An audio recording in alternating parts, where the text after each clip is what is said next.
пенсия зейнетке шығудың тағы бір мәселе жас ұрпаққа тәрбиелеу, кім айтып отырғандай шынында мына ата аналар таңертең кетесіздер, бәрі кетеді, кешке бірақ келесіздер.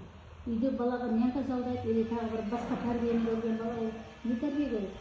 Үйде әже болған, біз ана пенсияны алып қыдырып жүргіміз келіп тұрған жоқ. Үйдегі мына балаларымыз тәрбиелеу.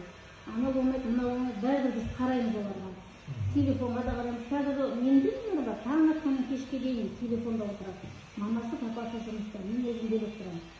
Сол негізгі мақсатымыз сол өзі. Жас ұрпақтарды баланы тәрбиесі керек қой. Әжелер үйде отырса, балаларды тәрбиелейді.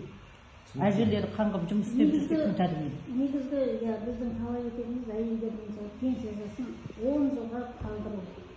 Әйелдерге істерге қамқор болсаңыз, үмітпен деп отырмыз. Бүкіл Қазақстан әйелдері жан-жақтан шығып осыны айтыңыздар, жеткізіңіз дегеннен бәрін шулатып келмейміз соны дейді. Жарайды, біз айтамыз, жеткізіңіз деп сіздерге деген негізгі мақсатымыз. Бір арыз жазып бересіз ба? Өтініш бар. Бар? Өтініш бар. Оның артында өтініш. Мына біздің неміз, енді имамыз қоғамдағы мына кісі основной біздің астанада жүреді. Любой тикток бәрінде жүреді. Мен өтінішім, рукописный.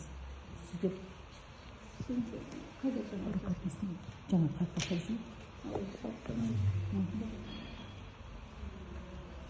Мынаны алсам бола ма? 10 тонна міне тоже бар. Міне. Вообще екеуі бірдей ғой. Маған надо было өзіме жеке жазып келгенге ана көшірме. Негізі міндетімді көшірме. Жақсы. Бәрі айтады, әйелдер айтады, ой, сендер бара бересіңдер, сендер нәтиже жоқ.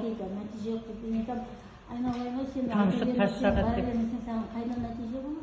Сендер сияқты біз үйде отыра берейікші, мен шығам пенсияға. Мен шығып алдым деп отыра берейікші, де болады. Қалғандарын қаласында. Айту керек, бару керек. Өте дұрыс айтасыз. Тамшы тас жарады. Бару керек. Сіздерге сенеміз. Мәселе түсінікті. Мәселені машина қараңыз.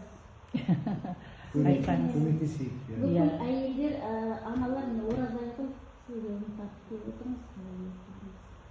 Рахмет, көңіл қойып тыңдағандарыңызға рахмет. Оны тыңдайтын да құлақ бар, тыңдамайтын да құлақ бар. Бізге ол адамға біз жеткізе білудің өзі бізге оңай емес. Қазірдің өзінде сөзіміздің белгілі дірілдеп нетіп кішкене бағалайды. Иә. Рахмет. Жарайды енді, ұлықтар жасам. Иә, болды ма? Сіздің номеріңіз қайсы? Бар ма осы жерде? 778. Менікі де бар шығар. Сәулет ханым пенсия қалды деп үшінші сұрасаңыз, үшіншіңізді аласыз. Мы чего-то добились деп па? Рахмет. Жақсы. Үлкен рахмет. Оразаларыңыз қабыл болсын. Алла енді осы бет